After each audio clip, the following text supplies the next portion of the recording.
प्रिय विद्यार्थियों नमस्कार। एजुकेशन स्कूल परिवार में आपका स्वागत है। हम दिल्ली पुलिस कांस्टेबल के प्रीवियस पेपर सोल्व कर रहे थे। आज हम 8 दिसंबर 2020 मॉर्निंग शिफ्ट के क्वेश्चन सोल्व करेंगे। क्वेश्चन नंबर 1, एक त्रिभुज जिसकी प्रत्येक भुजा 18√3 सेंटीमीटर है, उसमें एक अंतःवृत्त बनाया जाता है। वृत्त का क्षेत्रफल कितना होगा, वर्ग सेंटीमीटर में बताना है। प्रत्येक भुजा 18√3 है, यानी इसका मतलब क्या, तीनों भुजाएं बराबर हैं। तो कौन सी त्रिभुज होगी, समबाहु, जिसकी तीनों भुजाएं समान हों। इस प्रकार की त्रिभुज हुई, ठीक है। मान लो ABC है, अंतःवृत्त बनाया गया है। वृत्त बनाएंगे, तीनों भुजाओं को स्पर्श करता हुआ बनेगा भाई, इस तरह वृत्त बनेगा।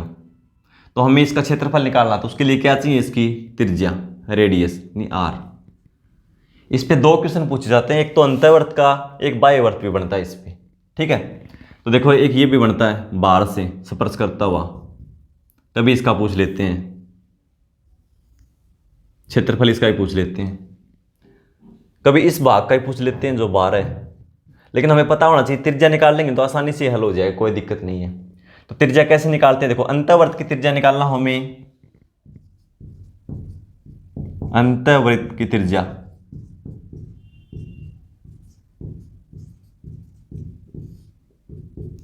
क्या हो जाएगी, देखो साइड है ना, तीनों बराबर होती हैं, ए, ये भी ए, ये भी ए। तो ये क्या हो जाएगी, a/2√3 अंतःवृत्त की। और बाह्यवृत्त की निकालनी हो, वृत्त की त्रिज्या पूछ ले, तो a/√3। ए क्या है यहाँ पे, त्रिभुज की भुजा है। त्रिभुज की भुजा को 2√3 से भाग दे देंगे तो अंतःवृत्त की त्रिज्या, और √3 से भाग दे देंगे तो बाह्यवृत्त की त्रिज्या आ जाएगी, ठीक है। तो देखो साइड कितनी है, 18√3, और भाग किससे देना है, 2√3 से, ठीक है। तो कितनी आ जाएगी, देखो 9। ये क्या था, सेंटीमीटर, तो ये भी सेंटीमीटर। अंतःवृत्त की त्रिज्या कितनी, 9 सेंटीमीटर। दोनों क्वेश्चन बता दिए आपको। अब निकालना क्या है, वृत्त का क्षेत्रफल। तो क्षेत्रफल आपको बताया क्या होता है, πr², πr², कितना, 9 का स्क्वायर 81, कितना हो जाएगा, 81 पाई वर्ग सेंटीमीटर, ठीक है। Option D. क्वेश्चन नंबर 2, दो ट्रेनें ए और बी क्रमशः स्टेशन X और स्टेशन Y से एक दूसरे की ओर आने के लिए एक साथ चलना शुरू करती हैं। मैं लिख लो एक बार इसको। दो स्टेशन हैं, कौन से हैं, स्टेशन X और Y, और दो ट्रेनें हैं A और B। स्टेशन X यानी यहां से चलती है कौन सी ट्रेन, A, और यहां से ट्रेन B आने के लिए चलना शुरू करती हैं। B की चाल A की चाल से 40% अधिक है। B की अधिक है, कितनी अधिक है, 40%। देखो या तो यूं कर लो भाई, A की 100 मान लो, और B की कितनी हो जाएगी, 40 यानी 140, कैंसिल करेंगे, B से 5:7। या तो ये कर लो, या सीधा यूं कर सकते हो, 40% का मतलब क्या होता है, 2/5। तुलना वाली राशि हमेशा नीचे होती है। तुलना किससे की जा रही है, B की चाल A से 40% अधिक है। किससे अधिक है, A से। तो तुलना A से की जा रही है, तो A की 5 है और B की 5 और 2 7, जैसे चाहो वैसे लिख लेना, ठीक है। तो A की कितनी हो जाएगी, 5, और B की 7, यानी 5:7 इनकी चाल का अनुपात भाई, ठीक है, चाल का अनुपात। फिर आगे देखो, एक दूसरे को पार करने के बाद A और B, भाई मान लो यहां पे ये पार करती हैं, कोई स्थान है, मान लो यहाँ PQ जो भी स्थान है, यहाँ पे पार करती हैं, एक दूसरे को क्रॉस करेंगी, ठीक है। पार करने के बाद A और B X और Y स्टेशनों तक पहुंचने में, भाई A कहाँ पहुंचेगी पार करने के बाद, Y पे, और B X पे। Y और X स्टेशनों तक पहुंचने में क्रमशः 4 से 1/5 घंटे, 4 से 1/5, यानी ये लेता है समय 4 से 1/5। A यहाँ से यहाँ तक पहुंचेगी 4 से 1/5 घंटे, 5 × 4 20 और 1 21/5। इस क्वेश्चन को अच्छे समझो आप, बार बार पूछा जा रहा है, ठीक है। 21/5 घंटे, और X पहुंचने में 4 से 1/5 घंटे, और X घंटे का समय लेती है। ये कितना लेती है भाई, B यहाँ से मिलने के बाद X घंटे, ठीक है, स्मॉल एक्स मान लो, ये कैपिटल एक्स था स्टेशन। एक्स का मान क्या है ये पूछा भाई, ये कितना समय लेती है यहाँ से यहाँ। तो कैसे निकालेंगे, देखो हमारे पास चाल का अनुपात है, समय का अनुपात निकालना है, यानी टाइम पहला और टाइम दूसरा अनुपात निकालना। तो कैसे निकालेंगे, 1/, पहली ट्रेन की स्पीड यानी S1, 1/, S2 दूसरी ट्रेन की स्पीड, और इसका स्क्वायर कर देंगे। भाई जब समय निकालते हैं, सॉरी स्पीड निकालते हैं, तो क्या पिछली शिफ्ट में हमने करवाया था उसका वर्गमूल निकालते हैं। और हम अब क्या चाहिए, हमें समय निकालना है, स्पीड दे रखी है तो इसका स्क्वायर कर दो। देखो S1 तो पहले कितनी स्पीड 5, तो 1/5 का स्क्वायर करें तो कितना आ जाएगा 1/25 अनुपात। S2 दूसरी स्पीड कितनी है 7, तो 7 का स्क्वायर है ना, तो 49। ठीक है, तो क्रॉस गुणा हो जाएंगी, क्योंकि P/Q की फॉर्म में हो, या तो एलसीएम लेके गुणा कर दो, या 2 अनुपात में A अनुपात B है तो आपस में गुणा कर दो क्रॉस। 49/25, यह क्या गया, टाइम का अनुपात आ गया भाई। पहली ट्रेन 49 लेगी समय, तो दूसरी 25, लेकिन पहली ट्रेन का टाइम दे रखा है कितना 21/5, यानी 49 अनुपात की वैल्यू दे रखी है कितनी 21/5 दे रखी है नहीं, तो एक अनुपात की वैल्यू क्या हो जाएगी 21/5 को 49 से भाग दे देंगे, एक अनुपात की वैल्यू आ जाएगी। हमें क्या चाहिए T2 का मान। ठीक है, तो क्या हो जाएगा अनुपात में 25, तो 25 से गुणा कर दो, 5 से 5, 7 से 3 और 7 से 7, 5 × 3 15/7, तो क्या लिख देंगे 2 सही 1/7 घंटे। ठीक है, ऑप्शन ए। क्वेश्चन नंबर 3, 2 अंकीय संख्या में इकाई का अंक दहाई के अंक से 4 अधिक है तथा संख्या और उसके अंकों के योग का गुणनफल 826 है, वह संख्या निम्न में से किन 2 संख्याओं के बीच स्थित होगी। भाई ये क्वेश्चन है ना ऑप्शन से करो, बाकी मैं दोनों तरीके से बता दूंगा, ऑप्शन से भी और कंसेप्ट भी बता दूंगा। पहले ऑप्शन से देखो क्या बता रखा है, देखो ये होता है इकाई का अंक पहला, दाईं तरफ से लिखते हैं ना, इकाई दहाई दाईं तरफ से लिखते जाएंगे ऐसे, सैकड़ा, हजार, 10,000, लाख, 10 लाख ऐसे चलते रहेंगे। ठीक है, क्या बता रखा है इकाई का अंक दहाई के अंक से 4 अधिक है, तो ये मान लिया मैंने अंक x, ये क्या हो जाएगा x + 4। ऑप्शन से करेंगे, देखो भाई किन 2 संख्याओं के बीच स्थित है वो संख्या, तो देखो 45 और 50, इसका मतलब इसके बीच बीच में होनी चाहिए भाई, वो 45 और 50 के बीच में, तो बीच में क्या संख्या 46, 47, 48, 49, दोनों अंकों का अंतर कितना 4, कितना है 4, तो 4 देखो किसमें, इसमें नहीं है, इसमें भी नहीं, इसमें है, इसमें नहीं है, तीनों में नहीं है। क्या बता रखा है अंकों का योग, तो कितना हो जाएगा 4 और 8 12, 48 को 12 से गुणा करेंगे तो देखो कितना आता है 826 आना चाहिए, 826 आता है क्या, मैं किससे गुणा करेंगे 12 से, तो 12 से करके देखो 12 × 96, 9, 12 × 48 और 9 57, कितना है 576, तो ये नहीं हो सकता। दूसरे ऑप्शन में क्या है 55 और 60, इसके बीच में संख्या, ऑप्शन है 56, 57, 58, 59, ये तो संख्या आ सकती है बीच में भाई, 55 और 60 के बीच में 56, 57, 58, 59, अंतर 4 होना चाहिए, इसमें नहीं है, इसमें 1 का अंतर, इसमें 3 का अंतर, इसमें 1 2 3, इसमें 4 का 59 में। अब संख्या क्या आई हमारी 59, अंकों का योग 5 और 9 14, 14 से देखो गुणा करेंगे कितना आएगा, 14 ने 126, 12, 70 और 12 82, आ गया ना 826, चल गया पता, तो 826। तरीके से कैसे करेंगे, तो देखो भाई अंक तो ये हो गए, संख्या निकालेंगे इससे, तो देखो इसको इकाई का अंक 1 से गुणा करते हैं, इसको 10 से गुणा, तो संख्या क्या हो जाएगी 10 से गुणा करेंगे तो 10x + x और +4, 10x और x 11x + 4, संख्या हो गई हमारी 11x + 4। और किससे गुणा करें अंकों के योग से, तो अंकों का योग देखो x + x + 4, तो क्या x और x जोड़ देंगे तो 2x + 4, अंक की गुणा करें आपस में तो गुणनफल कितना 826, ये द्विघात समीकरण बनेगा, इसको हल कर लो, ये बता रखा है तरीका मैंने। ठीक है, यहाँ से x का मान आएगा, देख लेना जो भी आए, x का मान आएगा यहाँ से 5 और ये हो जाएगा 5 और 4 9, हल करोगे तो, ठीक है। लेकिन मैं कहता हूँ ऑप्शन से करो ऐसा क्वेश्चन हमेशा, ज़्यादा टाइम नहीं लगेगा। इससे भी ठीक आएगा, इससे भी आंसर ये आएगा सेम, ठीक है।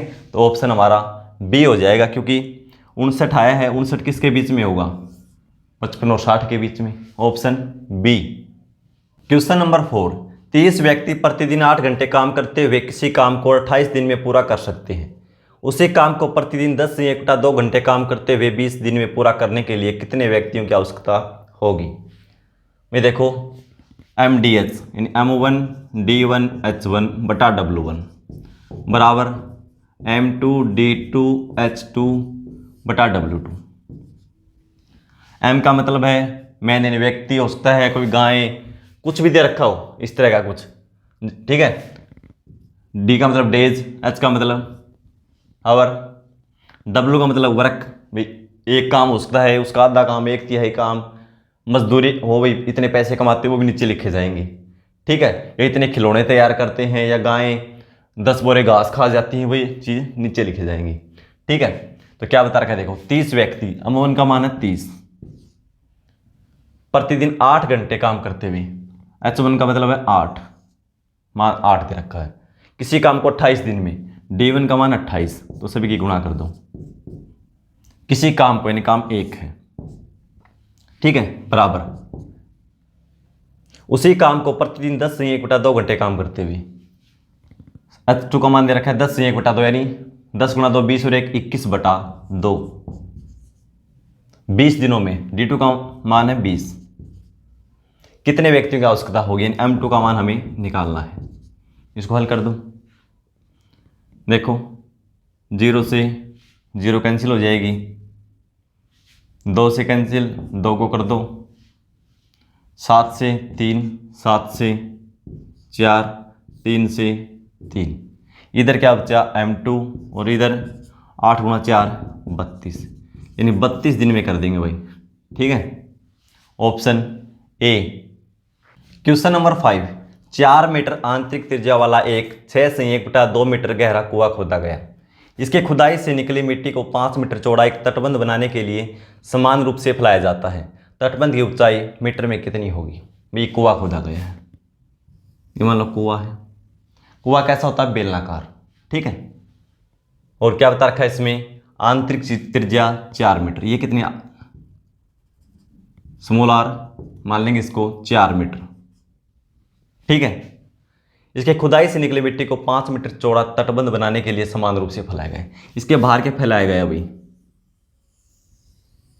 इस भाग में फैलाएंगे मिट्टी को, तो यहां तो कुआं है 5 मीटर चौड़ा, तो यहां से देखो 5 मीटर, ठीक है।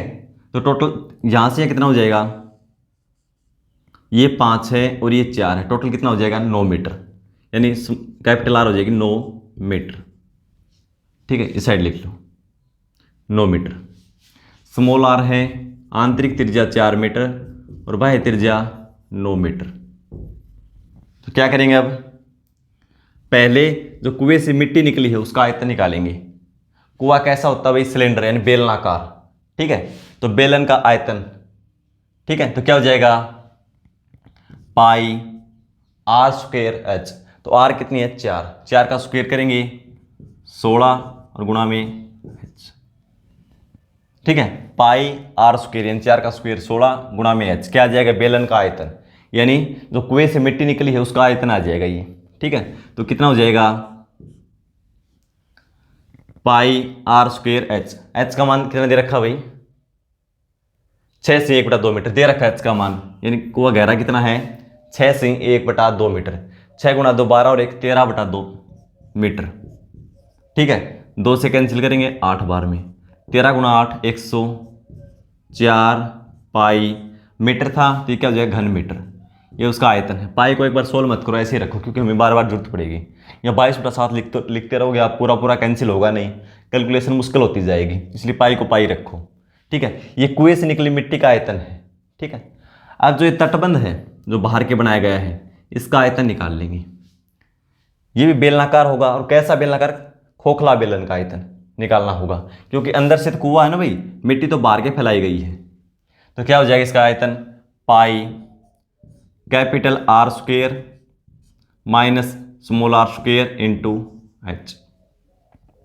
ठीक है, तो देखो पाई का मान पाई रखेंगे, आर स्क्वेयर भाई बाहरी त्रिज्या कितनी है 9, तो 9 का स्क्वेयर 81, आंतरिक त्रिज्या 4, 4 का स्क्वेयर 16 इंटू एच। ऊंचाई तो हमें निकालनी है तटबंध की, तो इंटू एच घटाएंगे तो कितना हो जाएगा ये 65, साथ में पाई लगाओ और एच घन मीटर। ये किसका आयतन हो गया? तटबंध का आयतन। और ये किसका आयतन था? जो कुएं से निकली उस मिट्टी का आयतन। और ये किससे बनाया गया है? मिट्टी से तो बनाया गया है, तो दोनों आयतन बराबर हैं। तो यहाँ से एच का मान निकाल दो, दोनों की वैल्यू बराबर है, बराबर रख दो। 65 पाई एच बराबर 104 पाई। ठीक है, पाई से पाई कैंसिल करो, 13 से 8, 13 से 5, इधर क्या हो गया 5h का मान 8, हमें चाहिए h का मान, तो कितना 8/5, 5 एकम 5 बचेगा 3, 5 6 30, 1.6 मीटर तटबंध की ऊंचाई है। ठीक है, ऑप्शन बी। क्वेश्चन नंबर 6, किसी वस्तु का अंकित मूल्य 800 रुपये है। इसे अंकित मूल्य पर x%, 10% और 20% की 3 क्रमागत छूट देने के बाद 403.2 रुपये में बेचा गया। x का मान क्या है? यानी एक छूट निकालने में कितनी थी। ठीक है, तो अंकित मूल्य कितना है? 800 रुपये। ये भाई अपने आप में अंकित मूल्य 100% है, पहले छूट दी गई x%, तो x% कम हो जाएगी इसकी वैल्यू। ये 100% है, 100 में से x घटा देंगे, 100 माइनस x%, प्रतिशत हटाएंगे तो बटा में 100। ठीक है, अब ये वैल्यू अपने आप में 100% है। दूसरी छूट कितनी है? 10%, तो 100 में से 10 घटा देंगे 90%, 90/100, तो क्या लिखेंगे इसको हम 9/10। ठीक है, तीसरी छूट कितनी है? 20%। ये अपने आप में वैल्यू अब 100% है, 20% कम करेंगे तो 80%, 80/100, तो क्या लिखेंगे 4/5। ये डिस्काउंट देने के बाद तीनों 403.20 रुपये में बेचा जाता है। दशमलव हटाएंगे तो बटा में 100। अब इसको हल कर दो, देखो 100 से 100 कैंसिल कर दो। ठीक है, अब देखो 10 से 10 कैंसिल कर दो, 10 से 10 कैंसिल कर दो। अब इसको हल कर दो, ऊपर 8 से भाग चला जाएगा, 8 5 40, भाग जाएगा 0, 8 चौके 32, 5 और 4 9, 9 से भाग चला जाएगा, 9 5 45, 4 9 5 45 बचेगा 5, 9 6 54। ठीक है, अब क्या है 4 से भाग चला जाएगा 14 बार में। ठीक है, अब ऊपर क्या बचा 100 माइनस x बटा में 5 बराबर क्या है 14, 5 उस हट जाएगा तो गुणा में 14 गुणा 5 कितना हो जाएगा 70। तो इधर क्या है 100 माइनस x बराबर क्या हो जाएगा 70। x की वैल्यू निकालें कितनी आ जाएगी 30। ठीक है, तो x का मान कितना 30% थी वो छूट। Option A. Question number 7, Ritu की आय रेनू की आय से 25% कम है। रेनू अपनी आय का 60% खर्च करती है, जबकि रितु अपनी आय का 20% बचाती है। रितु का खर्च रेनू की बचत से कितने प्रतिशत अधिक है? भी लैंग्वेज थोड़ी घुमा रखी है, लेकिन आराम से पढ़ो। रितु की आय, रितु और रेनू इनकी आय, खर्च और बचत तीनों की बात कर रखी है भाई। जो हमें जरूरत होगी वो निकाल देंगे। सबसे पहले इनकम देखो इनकी। रितु की आय रेनू की आय से 25% कम है। 25% का मतलब 25/100 यानी 1/4 हो जाएगा। ठीक है, रितु की आय रेनू की आय से 25% कम है। किसकी कम है? रितु की आय कम है। तो रेनू के मान लो 4 हैं, तो रितु की 3। ठीक है, अब देखो भाई हमारी सुविधा के लिए ना इसको किसी भी संख्या से गुणा कर लो, कोई दिक्कत नहीं है। हमारी कैलकुलेशन ज़्यादा न हो, पॉइंटों में न आए, इसलिए क्या करेंगे 100 से गुणा कर लो। ये 300 मान लो, ये 400 मान लो, करना पड़ेगा, दोनों को सेम संख्या चाहिए। नहीं भाई इसको 30 मान ले, इसको 400 मान ले, दोनों को सेम, कोई दिक्कत नहीं। 3000 4000 मान लो, 30000 40000 मान लो, ठीक है, कोई दिक्कत नहीं आएगी, आंसर वही आएगा। अब देखो हमें निकालना क्या, पहले वो देखो, रितु का खर्च, खर्च किसका निकाला है, रितु का। और रेनू की बचत से, बचत किसकी निकालनी है, रेनू की। तो हमें खर्च रेनू को निकालने की जरूरत नहीं है और बचत रितु के निकालने की जरूरत नहीं है, जो पूछा है वही देखो।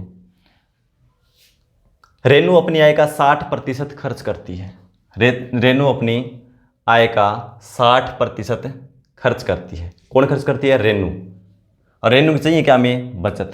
भाई 60% खर्च कर देती है तो बचाती कितना है, 40%।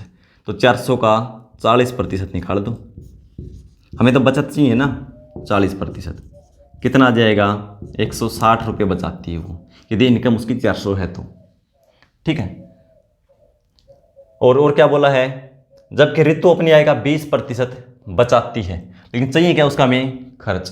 भाई 20% की बचत करती है, 20% बचाती है, ठीक है। ये 60% खर्च करती थी तो हमने 40% निकाल दिया।